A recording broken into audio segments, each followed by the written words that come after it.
Okay, this is chapter 7 of the Reappearance of Rachel Price. Please make sure that you are liking, subscribing, and commenting before we start the video. It really helps me out. Okay. 7. Belle ran. The trees kept her secret, beckoning her through, small pathways opening up, closing once she pushed through. Had they once done the same for Rachel Price, snow heavy and winter dark. The highway was close, cars shushing as they rushed past, keeping Belle quiet, heart thudding against her ribs, giving life to the knot in her gut. Stupid. They should never have signed up for this documentary. Never let strangers in with cameras to poke around in her sad, messed up life. It didn't feel sad and messed up, but that was all anyone would see. The trees parted eventually, giving way to a small residential road that looped around to rejoin the highway. Belle could call her dad and get him to pick her up here. He was at work, but he wouldn't mind. But the knot was still too strong, and she didn't want to have that phone call now. Didn't want to explain why she'd walked away from filming. Dad didn't deserve that, and Belle wanted to find the right words first, kinder words, like he'd taught her, because nothing inside her felt kind right now.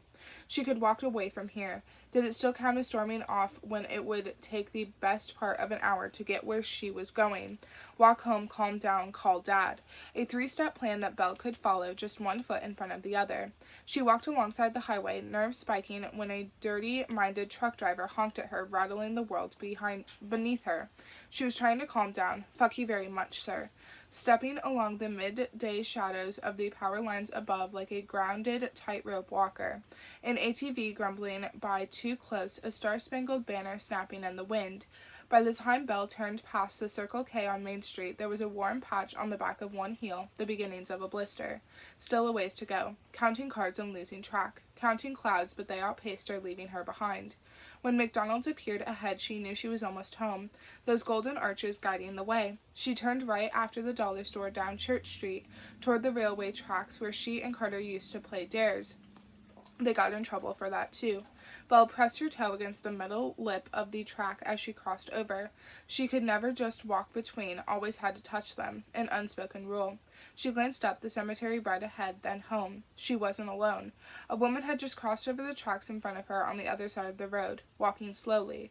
Not even walking, really, shuffling, feet dragging against the concrete and shoes too big, soles falling apart, flapping like fish mouths out of water. A horrible grating sound as she stepped, a heavy limp on one side like she'd been walking a lot longer than Belle had. Then Belle registered her clothes. A long-sleeved red top, black jeans, golden blonde hair hacked short. Fucking fake Rachel. How had she gotten here before Belle? Taking your role a little serious, aren't you? Belle called to her. It's not like you're going to win an Oscar or anything. Belle drew closer, the road still between them, which was lucky for fake Rachel because Belle's anger hadn't cooled all the way yet. Closer still, and Belle noticed something strange. The bright red top wasn't bright anymore, faded, dirty patches of brown and dusted white. It was pocked with holes, tiny islands of flesh in a red sea, ripped at the bottom, one sleeve half torn away. The black jeans looked faded too, murky gray, a slit down the back of one thigh, threads clinging across the rift. Belle narrowed her eyes. What happened? Did you fall in a sewer on the way here? How had her hair changed too in the last hour? Slightly darker, cut roughly by the neck, matted and thick with grime. What? But there wasn't an end to Belle's question. She drew alongside the woman, watching her, matching her slow, shambling steps. Who are you? Belle crawled across the road. The woman stopped, turned slowly toward Belle, blinking away the sun. She didn't need to answer. Belle knew who she was. Knew bone deep, innate somehow, something that couldn't be learned, only known, only felt, her heart dancing itself off a cliff, into the rolling acid of her gut. The gray-blue eyes that matched her own, delicate pointed chin, ashen skin that was paler than she'd known, more lined, 16 more years of wear, the small tan birthmark on the top of her forehead. The woman stared back at her like she knew something too. She was Rachel Price, reappeared.